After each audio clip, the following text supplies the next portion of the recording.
Cooking crazy ચેનલમાં તમારું સ્વાગત છે। શિયાળો આવે એટલે લીલી હળદર ખૂબ જ મળતી હોય છે, તો ચલો લીલી હળદર છે એને આથવાની સાચી રીત શીખીએ। તો રેસીપી શરૂ કરીએ અને રેસીપી પસંદ આવે તો વિડીયોને લાઈક અને ચેનલને સબસ્ક્રાઈબ કરવાનું ના ભૂલતા। તો શિયાળામાં એકદમ સરળતાથી મળી જતી આંબા હળદર અને લીલી હળદર એ બંને મેં લઈ લીધી છે।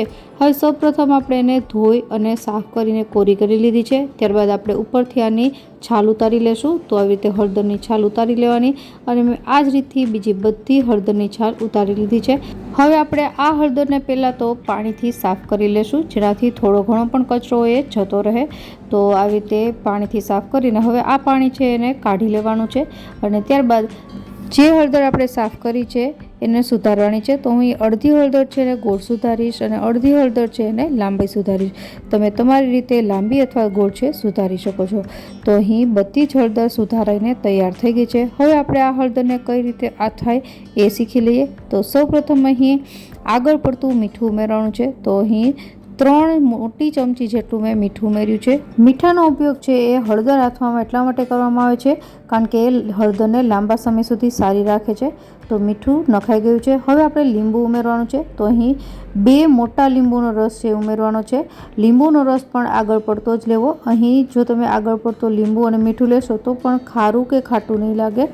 તો લીંબુનો રસ પણ મેં એડ કરી દીધો છે। હવે બધી વસ્તુને મિક્સ કરી દઈશું અને અહીં ઢાંકણ ઢાંકીને આપણે આને 1 થી 2 કલાક માટે સાઈડમાં રાખી દેવાનું છે। અહીં વચ્ચે વચ્ચે તમારે ચમચો ફેરવતા જવાનો। તો 1 થી 2 કલાક પછી ચેક કરીએ તો હળદર છે એને આપણે ચેક કરીએ તો તમે જોઈ શકો છો કે અહીં પાણી છે થયું છે, એટલે કે જે આપણે મીઠું અને લીંબુ નાખ્યા છે એનું પાણી છે અને આ પાણી ફેંકી નથી દેવાનું। આ પાણી સહિત જ આપણે કાચની બોટલમાં હળદરને ભરવાની છે। હળદર જ્યારે તમે આથો ત્યારે જે સ્ટોર કરવાની વસ્તુ હોય એ ક્યારેય પ્લાસ્ટિકની ન વાપરવી, આવી રીતે કાચની બરણીમાં જ ભરવાનું છે। હવે આ હળદર છે એમાં જે પાણી છે એને આપણે અત્યારે નહીં નાખતા, હળદર છે એ જ નાખવાની છે। તો થોડું પાણી સાઈડમાં કરી અને ચમચાની મદદથી આપણે હળદર છે એને દબાવીને બરણીમાં ભરી લેશું અને એ ભરાય છે ત્યારબાદ આમાંથી પાણી છે એ 2 થી 3 ચમચી જેટલું આમાં નાખવાનું છે અને બાકી બચેલી હળદર છે એને હું બીજી કાચની બરણીમાં ભરી લઈશ।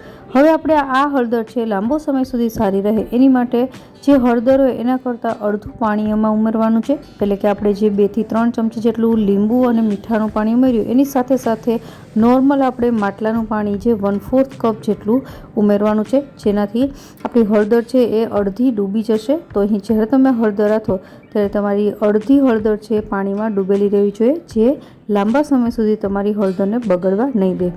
તો આ જ રીતથી આપણે બીજી બરણીમાં પણ પાણીના એડ કરી દઈશું। તો આપણી આ આથેલી હળદર તૈયાર થઈ ગઈ છે અને આ હળદર છે એ ખૂબ જ ગુણકારી હોય છે। તો આશા રાખું કે તમને હળદર આથવાની આ રીત જરૂરથી પસંદ આવી હશે। ફરી મળીએ નવી રેસીપી સાથે, ત્યાં સુધી બાય।